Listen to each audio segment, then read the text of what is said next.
আসসালামু আলাইকুম। প্রতিবেশীর হক। হাদিসে প্রতিবেশীর বহু অধিকার বর্ণিত হয়েছে। প্রতিবেশীর অধিকার সম্পর্কে হাদিসে যা বলা হয়েছে সেই অধিকারগুলো নিয়ে যদি আমরা চিন্তা করি তাহলে বুঝে আসবে ইসলাম কত হৃদয়ত্বপূর্ণ, কত সহানুভূতিপূর্ণ সমাজ গড়ে তুলতে চাই। একজন প্রতিবেশী আর একজন প্রতিবেশীর সেই অধিকারগুলো যদি আদায় করে তাহলে দেখা যাবে প্রতিবেশী আপনজনের মতো হয়ে যাবে। হাদিসে সেই সব অধিকার আদায়ের ব্যাপারে জোর তাগিদ দেওয়া হয়েছে।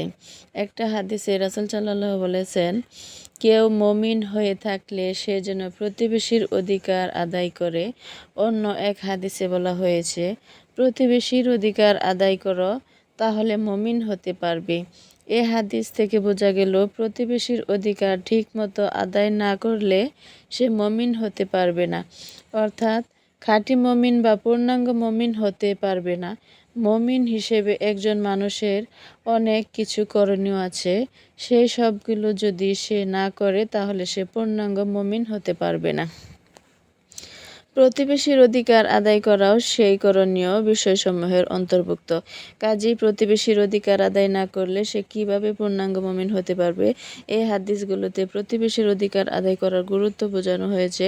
সাহাবায়ে কেরাম বুঝতে পারলেন যে প্রতিবেশীর অধিকার আদায় করা অনেক গুরুত্বপূর্ণ বিষয়, তাই সাহাবায়ে কেরাম জিজ্ঞাসা করলেন, অর্থাৎ, ইয়া রাসূল, এক প্রতিবেশীর উপর আরেক প্রতিবেশীর অধিকার কি কি? রাসূল সাল্লাল্লাহু জবাবে যা বলেছিলেন তা শোনার আগে প্রতিবেশীদের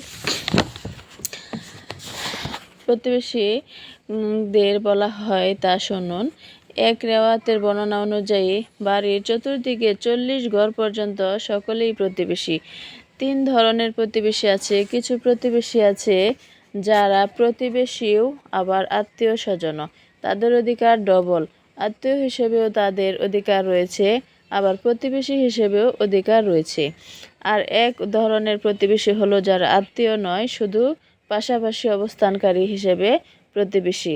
আরেক ধরনের প্রতিবেশী আছে যারা আশেপাশে বসবাসকারী হিসেবেও নয়, তবে একসাথে উঠা বসা করে বা একসাথে সফর করে বা এক অফিস আদালতে চাকরি করে বা এক স্কুল কলেজে মাদ্রাসায় এবং সাথে পড়াশোনা করে এবং একসাথে কিছুক্ষণ থাকে, তারাও প্রতিবেশী। যদি তারা সাময়িক প্রতিবেশী তবু প্রতিবেশী হিসেবে তাদের কিছু অধিকার থাকবে। এমনকি সফরে একসাথে এক গাড়িতে পাশাপাশি বসে যাচ্ছে সেও প্রতিবেশী। যতক্ষণ একসাথে আছে ততক্ষণ সে প্রতিবেশী।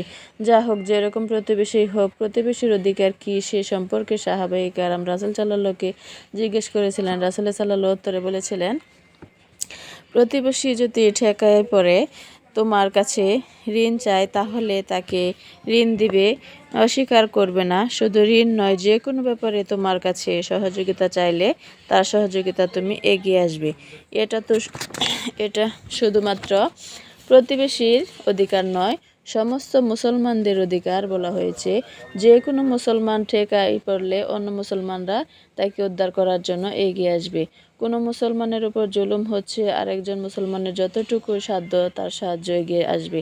কিভাবে তাকে এর উদ্ধার করা যায়, বুদ্ধি দিয়ে হোক, পরামর্শ দিয়ে হোক, অর্থ দিয়ে হোক, যে কোনোভাবে তার সাহায্যে এগিয়ে আসতে হবে, যে কোনোভাবে তাকে উদ্ধার করতে হবে। যার যতটুকু সাধ্য আছে সে অনুযায়ী এগিয়ে আসতে হবে। আমরা মুসলমানরা আজ এই আদর্শ থেকে অনেক দূরে সরে আছি। খ্রিস্টানরা সমাজ সেবায়, মানুষের সাহায্য সহযোগিতায় আমাদের থেকে অনেক অগ্রসর। খ্রিস্টান মিশনরা, বিভিন্ন খ্রিস্টান এনজিওরা আর্থিক সাহায্য দিয়ে আমাদের মুসলমানদেরকে কাছে টেনে নিয়েছে, এমনকি খ্রিস্টান পর্যন্ত বানিয়ে ফেলেছে। মুসলমান তার আদর্শ ছেড়ে দিয়ে পড়ে যাচ্ছে, আর মুসলমানদের আদর্শ অন্যরা গ্রহণ করে অগ্রসর হয়ে যাচ্ছে। যাই হোক, রাসূল সাল্লাল্লাহু বলেন, প্রতিবেশী সহযোগিতা চাইলে তার সহযোগিতায় এগিয়ে আসবে।